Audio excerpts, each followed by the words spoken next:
이사야서 53장 4절에서 6절, 페이지는 1033쪽 어간에 있습니다. 같이 읽겠습니다. 그는 실로 우리의 질고를 지고 우리의 슬픔을 당하였거늘 우리는 생각하기를 그는 징벌을 받아 하나님께 맞으며 고난을 당한다 하였노라. 그가 찔림은 우리의 허물 때문이요 그가 상함은 우리의 죄악 때문이라. 그가 징계를 받음으로 우리는 평화를 누리고 그가 채찍에 맞음으로 우리는 나음을 받았도다. 우리는 다 양 같아서 그릇 행하여 각기 제 길로 갔거늘 여호와께서는 우리 모두의 죄악을 그에게 담당시키셨도다. 아멘. 3월의 넷째 주일입니다. 3월이 이번 주가 지나면 다 지나갑니다. 한 달이 참 빨리 간다는 그런 생각이 듭니다. 많은 사람들의 마음에 저렇게 떠오를 수 있는 배를 왜 이제 올라오게 했나 하고 많이들 생각합니다. 온 나라가 마음이 아픈 것 같습니다. 주님께서 마음 아픈 이들의 상처를 어루만지시고 치유해 주시기를 기도해야 할 것입니다.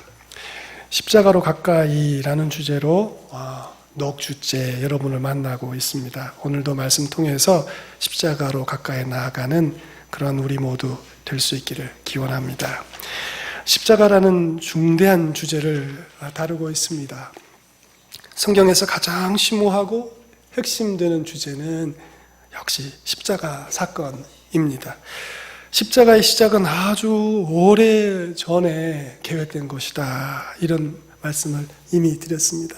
그냥 예수님이 잡히시기 전날 밤 이러다 잡혀가겠네.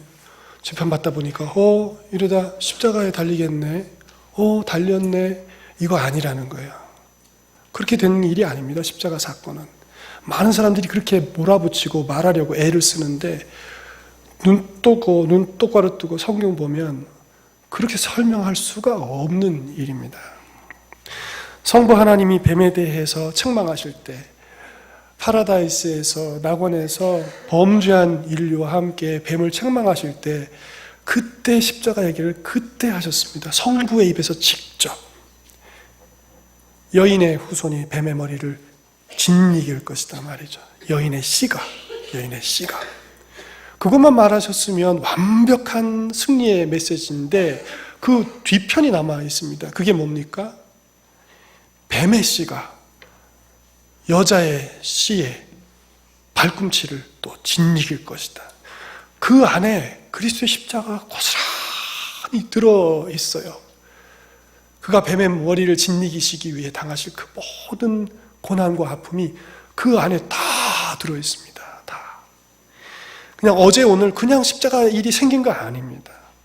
모세 유월절 어린 양 피가 실은 양의 피가 아닌 거예요. 양의 피를 발랐죠. 그러나 실은 그 피가 지시하고 가르치는 것은 그리스도의 보혈의 피를 말하는 거예요. 그리스도의 십자가의 보혈을 말하는 거예요. 그걸 미리 보여주시려고 모세 이후 예수님 오실 때까지 1400년 동안 1400번의 유월절을 지켰고 아직도 이스라엘 사람들은 유월절 어린 양을 잡고 있어요. 에발산에서 화목제를 드리라. 왜 에발산에서 화목제를 드려야 됩니까, 여러분? 저주가 선포된 곳에서.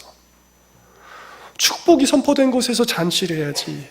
왜 저주가 선포된 곳에서 화목제를 드리고 번제를 드리고 여호와 앞에 즐거워할지니라. 이 무슨 말이냐는 말입니다.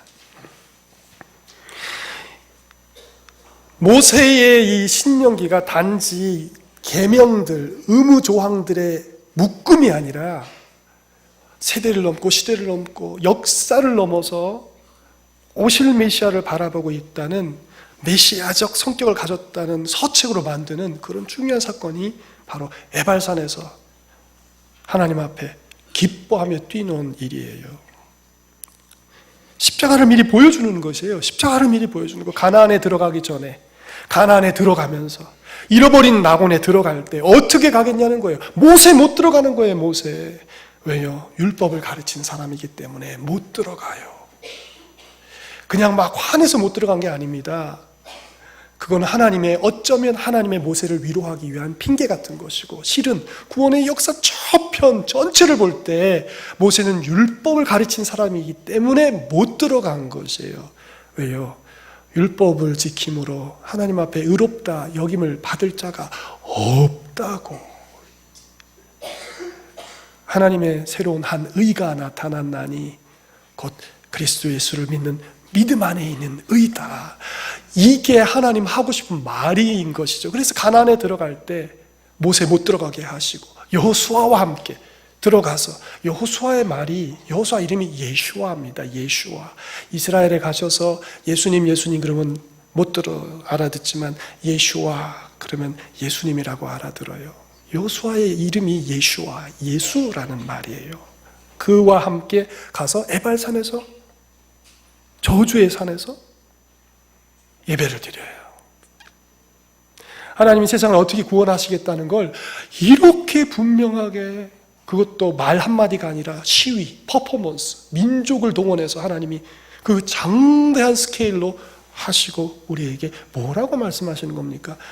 내가 세상을 이렇게 구원하겠다. 알았냐? 이 말씀이죠.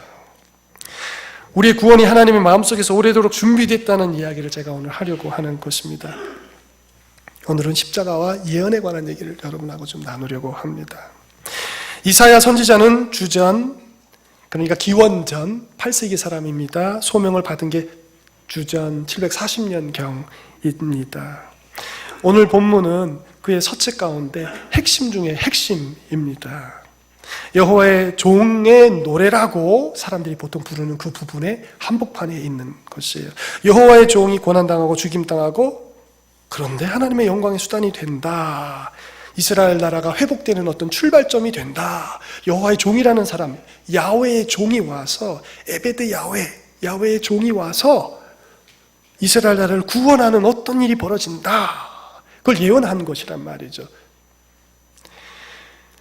이스라엘은 약소국입니다. 그리고 이사야가 선지자 사역할 때는 아시리아가 계속해서 이스라엘 나라를 넘보고 쳐들어와서 계속해서 공성전을 벌이고 있었습니다. 그 성 한복판에 강대국의 군대가 겹겹이 에워싼 그 공성전을 벌일 때 그 속에 이사야가 있었습니다.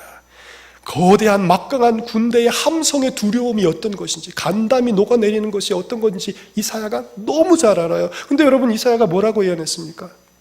나라들이 주께 나아오리라. 민족들과 열방들이 나와 하나님의 이 산에, 시온산에 올라와 율법을 배우고 경외하리라. 우리의 아이들과 딸들을, 멀리 흩어졌던 우리의 아이들과 딸들을 열왕이 어깨에 메고 오고, 왕비들의 저통에 매달려서 우리의 영아들이 젖을 쭉쭉 빨아먹게 되는 그런 유모로, 왕비들이 유모가 될 거란 말이죠. 뭐 이런 예언들을 했습니다. 이 약소국이, 강대국의 침탈을 받는 이 약소국에서 이 선지자가 도대체 뭘 보고 이렇게 얘기했냔 말입니다. 뭘 보고? 섬들이, 땅끝들이 여호와를 경외하게 될 것이라는 말이에요.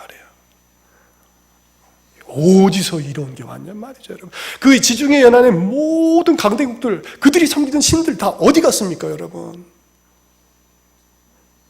그리스 로마 신화에서 계속 텔레비에서 나오지만 아무도 그런 신 섬기는 사람들이 없습니다, 이제는. 그런데 이 약소국의 신 여호와는 지금 온 땅에, 땅끝이 섬들이 앙망하는 이름이 되셨습니다. 놀라운 일이에요. 이 예언이 이루어지고 있다는 말이죠. 이 예언을 읽을 때 여러분 손 씻고 읽으셔야 하는 거예요. 마음을 비우고, 이 말씀이 월크해요. 이 말씀이 지금 움직여요. 이 말씀이 살아 움직여요. 지금도 일하고 계세요. 이 말씀이.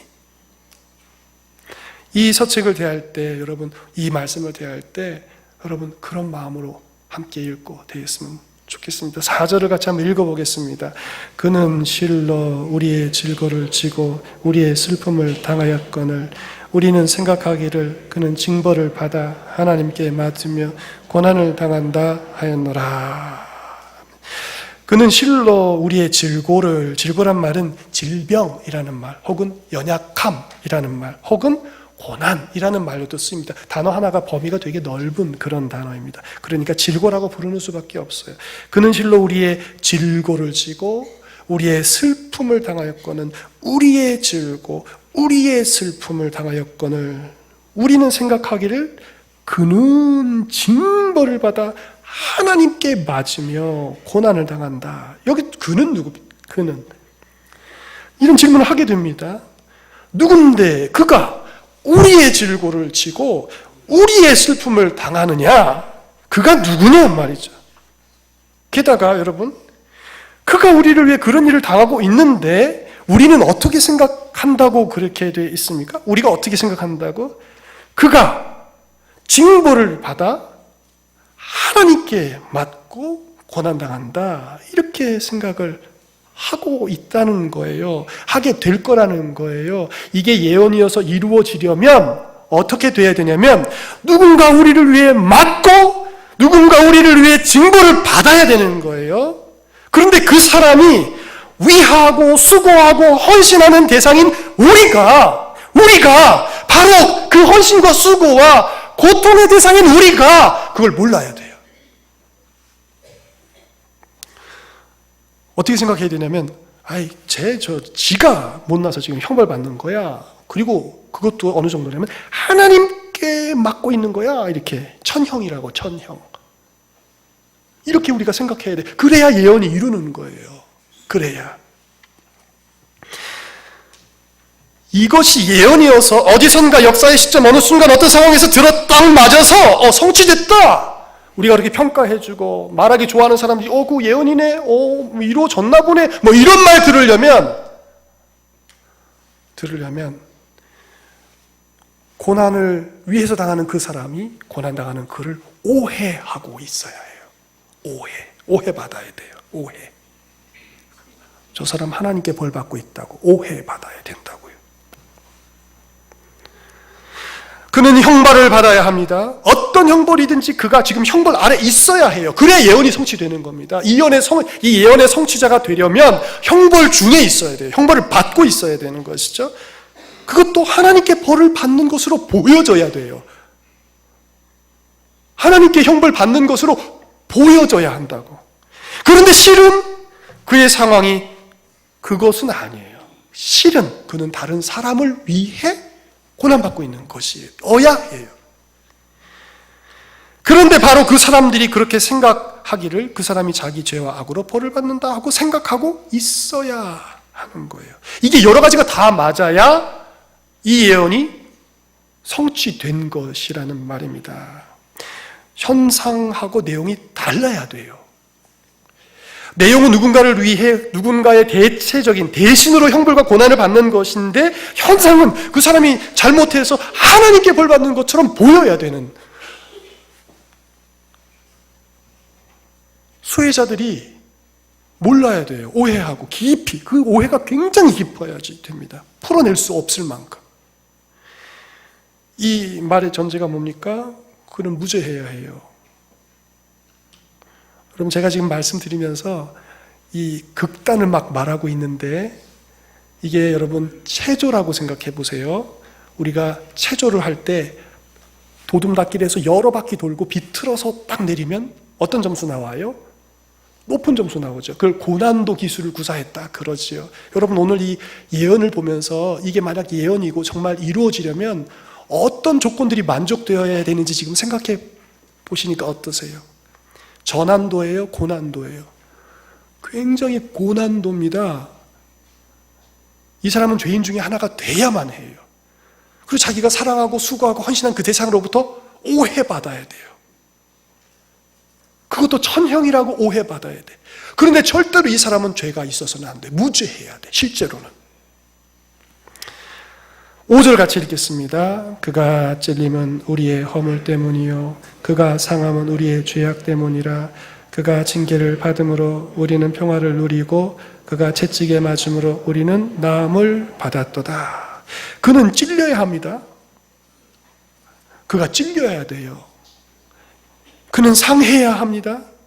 그는 징계를 받아야 하고 그는 채찍을 맞아야 합니다. 그래야 예언이 이루어진 것입니다. 복되신 주 예수 그리스도는 진실로 참되게 찔리셨어요. 그의 그 가시면류관을 우리가 아는데 그건 굉장히 큰 가시면류관입니다. 그는 찔리셨어요. 그리고 우리가 잘 아는 대로 그는 롱해라는 아주 길고 가는 로마 군인의 창으로 옆구리를 찔리셨어요. 그의 피부와 그의 근육과 내장이 뼈 사이를 뚫고 들어온 그 긴 창으로 찔리셨어요.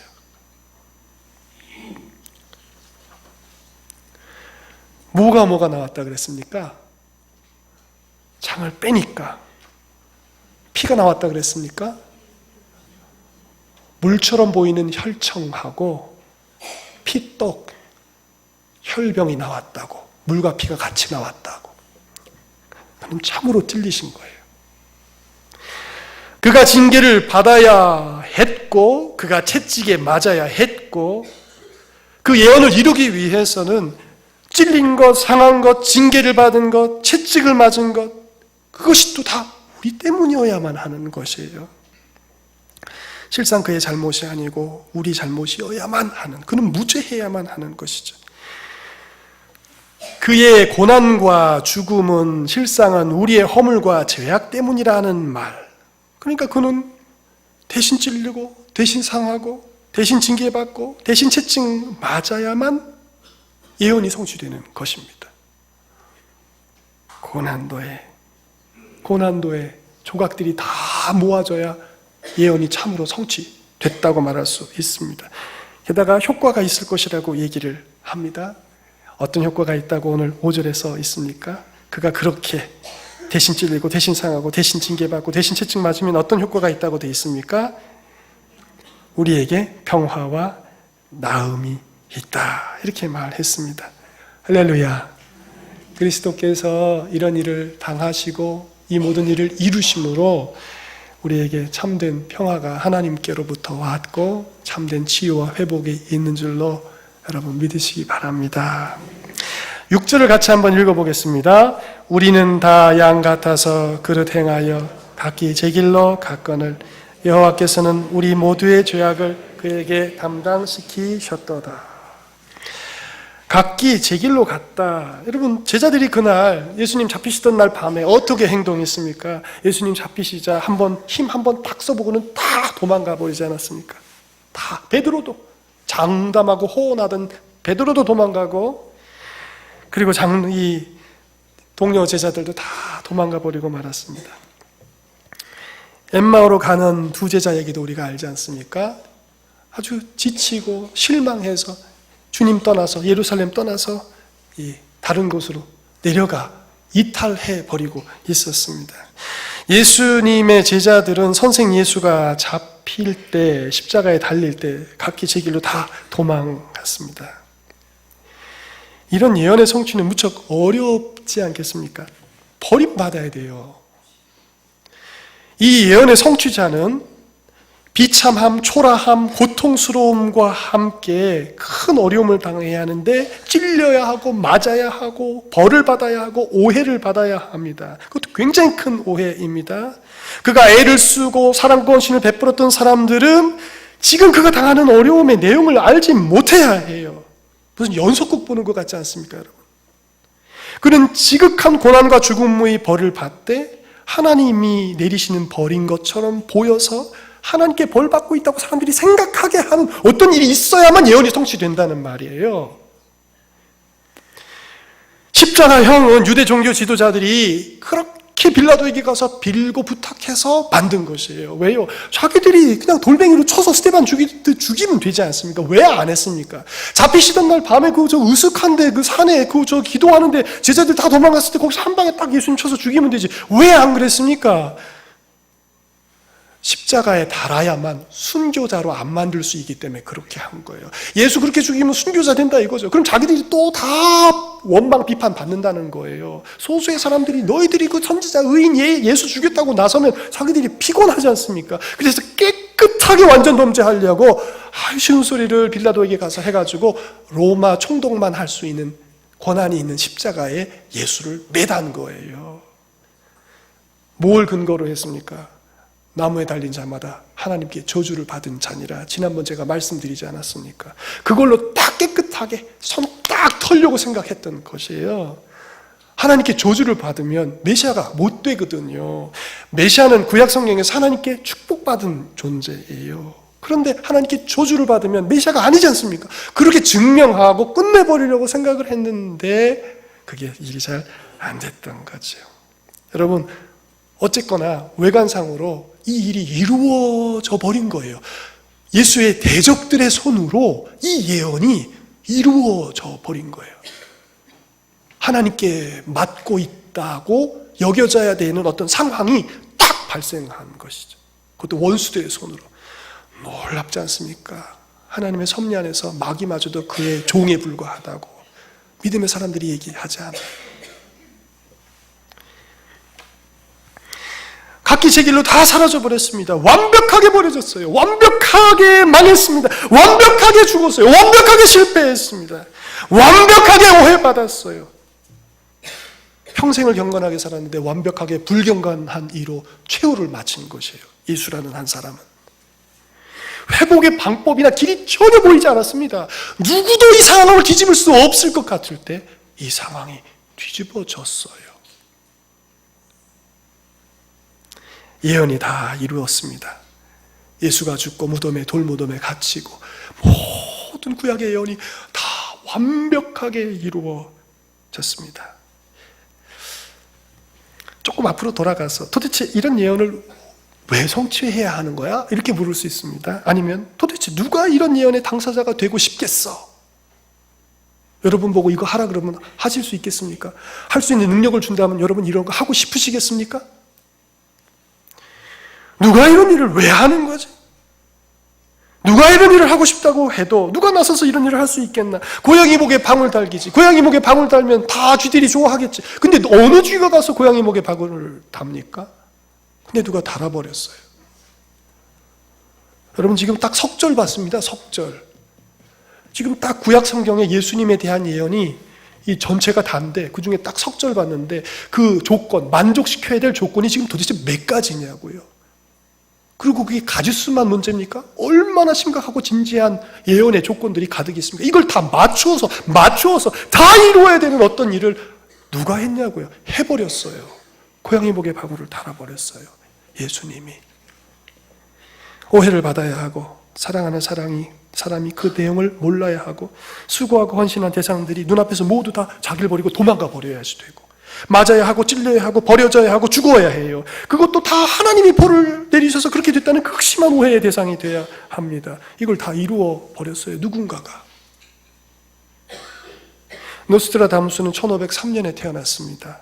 프랑스의 천문학자이고 의사였습니다. 유명한 의사였답니다. 100개 정도의 사행시를 예언이라고 만들어서 책을 펴냈습니다. 사행시면 구절이 4개짜리 아닙니까? 그걸 100개 정도 만들었다는 거죠. 예언이라고. 무슨 일 생기면 이거 노스트라다무스가 예언한 거 아니냐 뭐 이런 얘기가 신문에 나오지 않습니까? 9.11 테러 났을 때도 이거 노스트라다무스가 말한 거 아니냐 뭐 이런 얘기를 했다는 거죠. 왜냐하면 그가 사행시 중에 1999년도에 7월에 하늘에서 공포의 대왕이 내려온다 이렇게 예언을 했다는 거예요. 그런 사행시 중에 한 절이 있다는 거죠. 그래서 사람들이 보니까 이게 어떻게 그러냐, 9.11은 미국에서 일어난 일인데 9월에 일어나지 않았습니까? 9월 11일에 그 거대한 쌍둥이 빌딩이 무너진 거 아니에요, 테러로. 근데 1999년 7월인데 이게 안 맞지 않냐 그러니까 따져보니까 프랑스 사람들이 쓰던 그때 달력하고 지금하고 맞춰보니까 이게 9월이 맞답니다. 요즘 7월이지만 요즘 달력으로 하면 9월이 맞대요. 그러니까 1999년 9월에 공포의 대왕이 내려온다 이렇게 말한 거라는 거죠. 그러면서 어떻게 말하냐면 1999니까 이거를 숫자를 좀 순서를 바꾸는 거예요. 그러면 9, 1 앞에 있는 1을 뒤로 보내는 거죠. 그리고 1이 하나 모자라잖아요. 그럼 거기다 하나 더 집어넣어요. 그래서 9, 1, 1 이렇게 만들어서 공포의 대왕이 내려온다. 그러니까 이게 그거 아니냐, 이거 뭐 빈라덴 아니냐 막 이렇게 말해요. 나폴레옹의 출현, 히틀러가 2차 대전 망하는 거 예언했다는 말이 다 이런 거예요. 다 이런 거. 이렇게 저렇게 이렇게 해가지고 맞추면 그거 아니냐 이렇게 하는 거예요. 노스트라다무스의 그의 시를 해석할 때 어떻게든 해석이 가능하고 연관성이 없는데도 사람들이 의미를 부여합니다. 그 재밌어 합니다. 즐거워해요. 믿으려 해요. 그런 사람들은 10개 중에 9개 드리고 하나만 맞아도 사람들이 와 이렇게 생각합니다. 문어가 무슨 이렇게 축구 그 결승전 맞췄다고 막 사람들이 좋아해요. 실제로 노스트라다무스의 예언을 사람들이 어떻게 받아들이는지 보기 위해서 스탠퍼드 대학의 교수가 자기 학생들을 데리고 시험을 했습니다. 사행시 중에 불과 도시라는 단어가 들어가는 사행시를 8개를 꺼내서 학생들 2그룹에게 똑같은 시를 보여준 거예요. 그리고는 한 사람한테는 이건 런던 대공습 1950년에 있었던 런던 대공습의 성취로 보이느냐 하고, 한 사람한테는, 한쪽 그룹에는 9.11 테러로 보이느냐 이렇게 물어봤더니 각각 그룹에서 3분의 1 정도가 예언으로 보인다, 예언의 성취로 보인다 이렇게 대답을 했다는 거예요. 스탠퍼드 대학이면 진짜 똑똑한 사람들이에요. 미국에서는 사람들이 믿고 싶어 해요.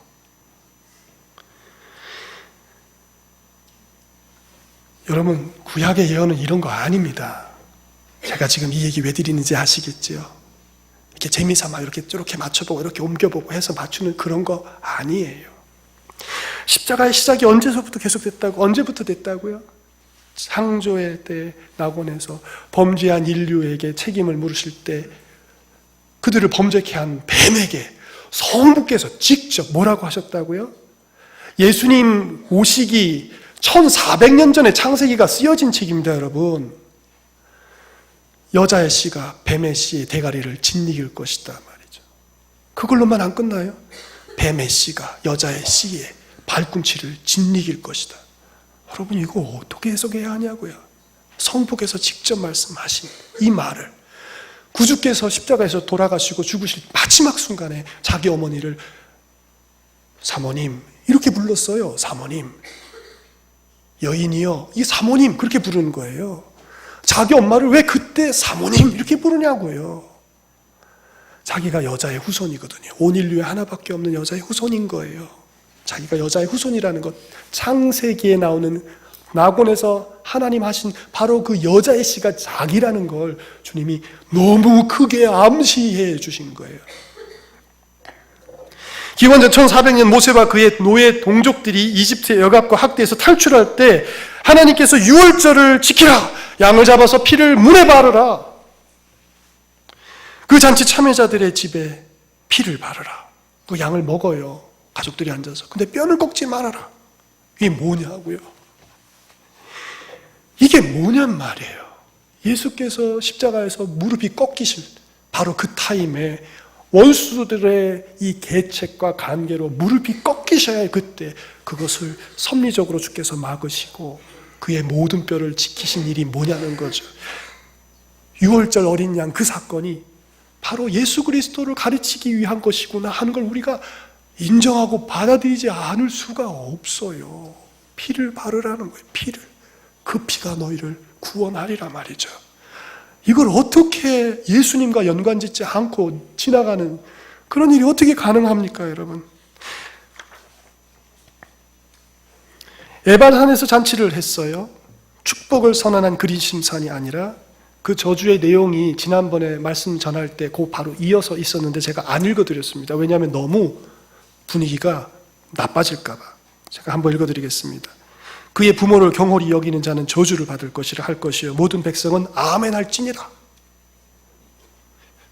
그의 아버지의 아내와 동침하는 자는 그의 아버지의 하체를 드러냈으니 저주를 받을 것이라 할 것이요 모든 백성은 아멘 할지니라. 내용이 싸하지 않습니까, 여러분? 내용이 저주가 매우 진지하다고 느껴지지 않습니까? 짐승과 교합하는 모든 자는 저주를 받을 것이요 모든 백성은 아멘 할지니라. 무죄한 자를 죽이려고 뇌물을 받는 자는 저주를 받을 것이라 할 것이요 모든 백성은 아멘 할지니라. 이 모든 율법의 말씀을 실행하지 아니하는 자들은 저주를 받을지어다 하고 백성들은 아멘 할지어다.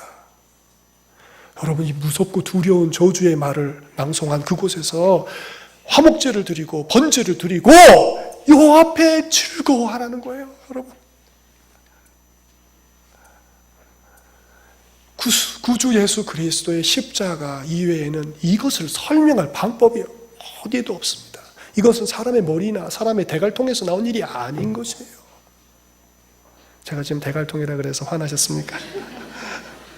어르신들 죄송합니다. 효과를 위해서 좀 기억을 오래 하시라고. 이 말씀을 선포하고 그것에서 화목제를 드리고 번제를 드리고 여호와 앞에 즐거워하라. 축복이 선포된 것이 아니라 저주가 선포된 곳에서 하나님 앞에 즐거워하라. 이 뭐냐는 거예요. 구원의 방식에 관한 얘기예요. 내가 이렇게 세상을 구원할 거다. 너희의 공로와 의가 아니라 너희의 슬픔과 눈물 속에, 너희의 실패 속에 내가 가서 너희를 십자가로 구원하겠다 말이죠. 이 모세의 글을 규칙의 모음집이 아니라 메시아적인 성격을 가진 위대한 서책으로 바꾸는 게 이런 것들이에요. 지금까지 살펴본 모든 성경의 그리스도에 대한 이야기들은 다 예언인데, 여러분 성경, 구약 성경은 30명에서 40명 사이에 저자가 썼어요. 그것도 1000년 사이에 쓰여진 것입니다. 1000년. 언어가 막 바뀌어요. 그래서 히브리어가 너무 어려워요. 히브리어 문법 배우시고 여러분 성경 보시면 목사님들이 다 이해를 못 하실 거예요. 여러분들 얼마나 어려운지 몰라요. 번역의 가능성이 이렇게도 할 수 있고 저렇게도 할 수 있어요. 왜냐하면 언어가 계속 바뀌었기 때문에. 1000년 동안, 1000년 신라 1000년, 고려 왕족 500년, 아니 조선 왕족 500년, 조선 여러분 1000년이면 지금부터 언제적입니까? 조선 시대 시작할 때보다 더 앞이 아니에요? 그 정도 되지 않습니까? 지금부터 1000년이면 언어가 계속 그렇게 바뀌었어요. 근데도 이 모든 저자가 다르고 언어가 바뀌는 온 기간 동안에 구약성경은 일관되게 한 가지만 얘기해요. 히틀러가 망할 것이다. 나폴레옹이 출현할 것이다. 9.11이 벌어질 것이다. 그딴 거 얘기 안 합니다. 딱 하나, 내가 너희를 내 아들의 피로 다시 에덴에 돌아오게 하겠다. 이거예요. 내 의지를 보았느냐? 죄에 대한 나의 진노를 보았느냐? 너희를 향한 나의 사랑을 보았느냐? 내가 이리 할 것이다. 이게 십자가의 복음이고 구약성경 전체예요. 장차 하나님께서 이렇게 백성을 구원하시고 세상을 구원하실 것을 이사야가 예언을 한 거예요.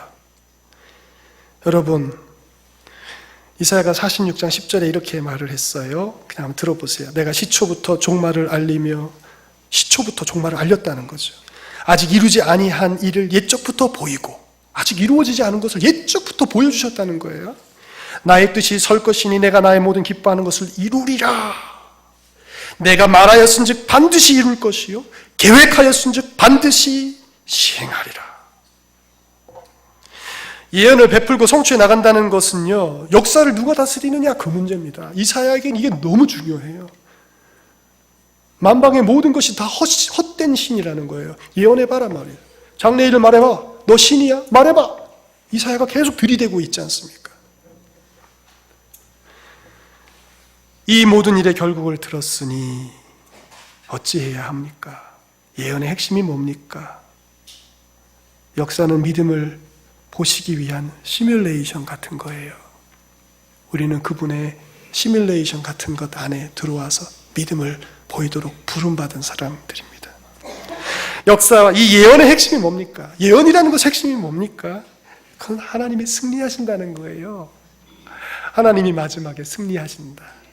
그 옆에 서 있는 우리도 그분과 함께 승리할 것이다. 이게 예언의 핵심이에요. 하나님이 이기신다. 그가 오신다.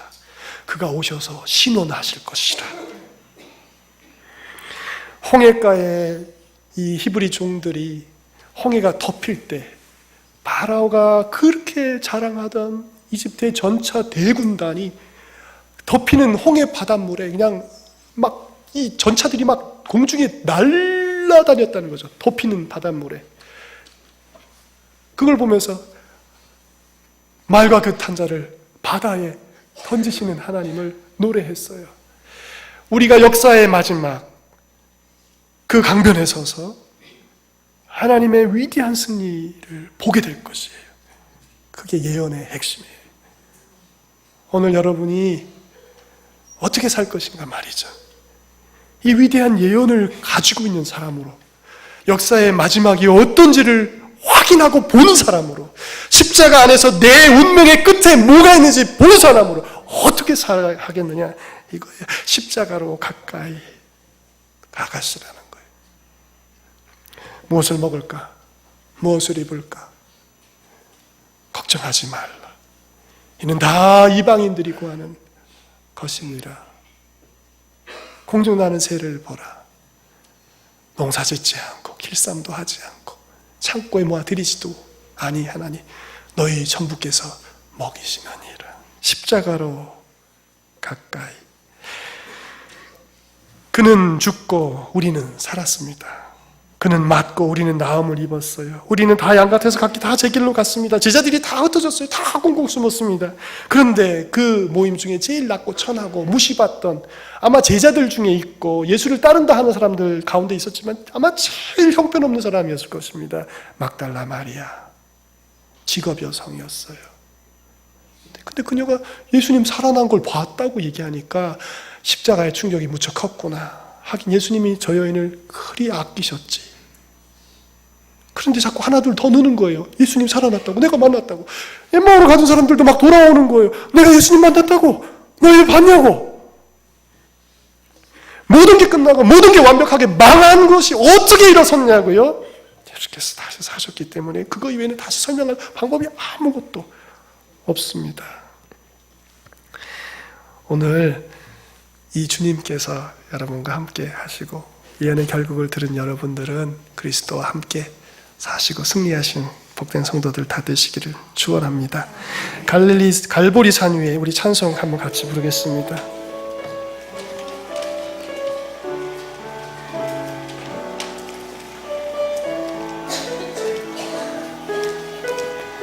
갈보리 산 위에, 갈보리 산 위에 십자가 섰으니 주가 고난을 당한 표라. 험한 십자가를 내가 사랑하는 주가 보혈을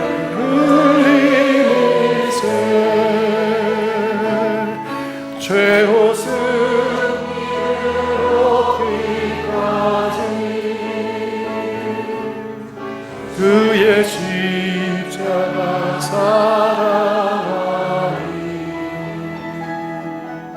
빛난 멸류관 벗기까지 험한 십자가. 갈보리 산 위에 우리 한 번 더 부르겠습니다. 갈보리 산 위에 십자가 섰으니 주가 고난을 당하노라. 험한 십자가를 내가 주가 보혈 흘림일세 최후 승리를 얻기까지 주의 십자가 사랑하니 우리 난 멸류관 받기까지 험한 십자가 붙들겠네. 우리 한번 같이 기도하겠습니다. 우리 반주자님은 이 찬송을 좀 계속 쳐주세요. 십자가 사건은 모든 예언의 성취입니다. 하나님이 역사의 주관자이심을 증명했습니다. 성도는 십자가의 예수님이 개인과 민족의 구원자이심을 인정하고 받아들여서 참된 제자로 십자가의 사람들이 되어야 합니다. 예수님을 그 영광과 그 높으심대로 섬기고 있는가 돌아봐야 합니다. 여러분 혹시 로마 군병처럼 그 길고 날카로운 창으로 주님을 찔렀던 사람처럼 혹시 우리가 그렇게 주님 섬기고 있지 않은지 십자가로 가까이 다가가 있습니까? 예수님의 십자가와 더 가까워질 수 있도록 기도해야 하겠습니다. 우리 잠시 조용히 잠잠히 기도하겠습니다. 아버지, 오늘은 사랑하는 교우들과 함께 십자가의 이야기를 살펴보았습니다. 모든 예언이 응하고 주님의 모든 약속이 이루어지고 이제 우리가 주님 앞에 있습니다. 사랑하는 주님의 성도들에게 복을 주시고 성령께서 말씀하셔서 그들을 십자가로 더 가까이 나아갈 수 있도록 인도해 주시옵소서. 십자가로 더 가까이 갈 수 있도록 인도해 주시옵소서.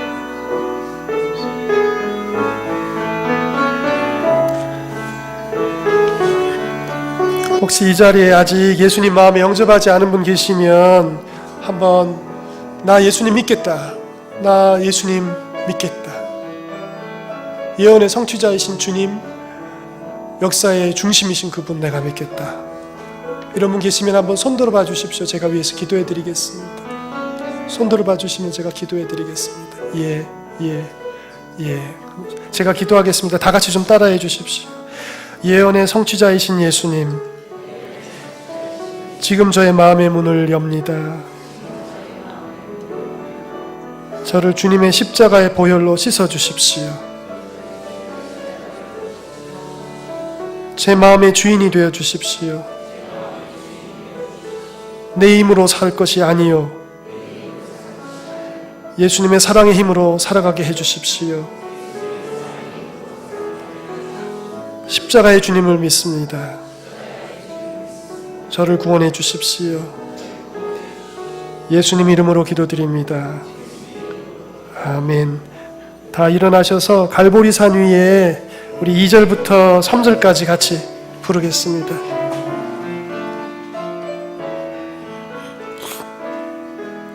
멸시함을 받은 주의 십자가에 멸시함을 받은 주의 십자가에 나의 마음이 끌리도다. 귀한 어린 양이 영광 다 버리고 험한 십자가 지셨도다. 최후 승리를 얻기까지 주의 십자가 사랑하니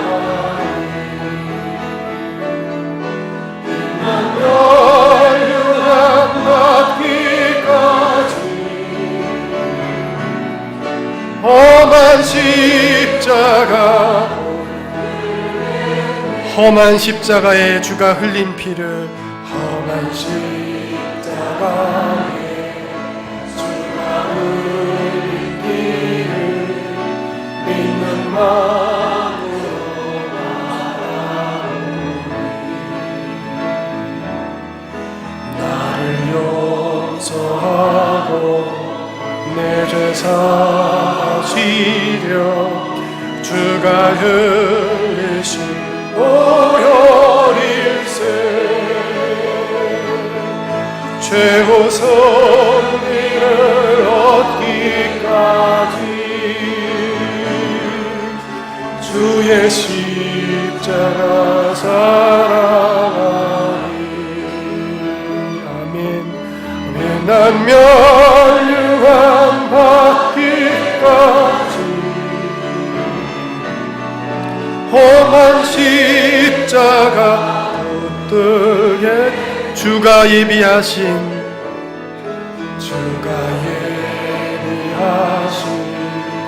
나의 양집에 나를 부르신 그날까지 험한 십자가를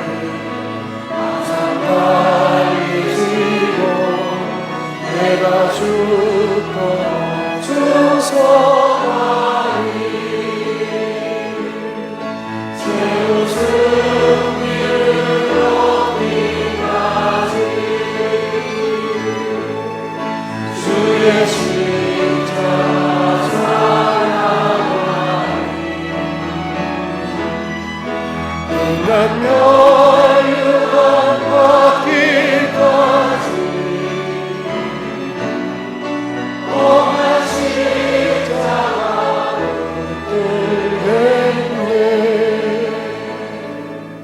이제는 우리 주님 예수 그리스도의 은혜와 우리 아버지 하나님의 크신 사랑과 성령의 감화하심이 하나님의 말씀 듣고 예언의 말씀을 듣고 역사가 우리 아버지 하나님의 손안에 있음을 듣고 우리 인생의 결국이, 우리 운명의 결국이, 우리의 삶의 결국이 어떠한지 십자가 아래서 확인하고 그래서 그렇게 주님 높이며 섬기며 살기를 소원하고 삶의 자리로 돌아가는 사랑하는 모든 의동교회 이부 예배자들 머리머리 위에 이들의 기도의 모든 제목들과 이들의 사랑하는 사람들의 머리머리 위에 사랑하신 의동교회 위에 이제로부터 영원토록 함께 계시기를 간절히 축원하옵나이다. 아멘.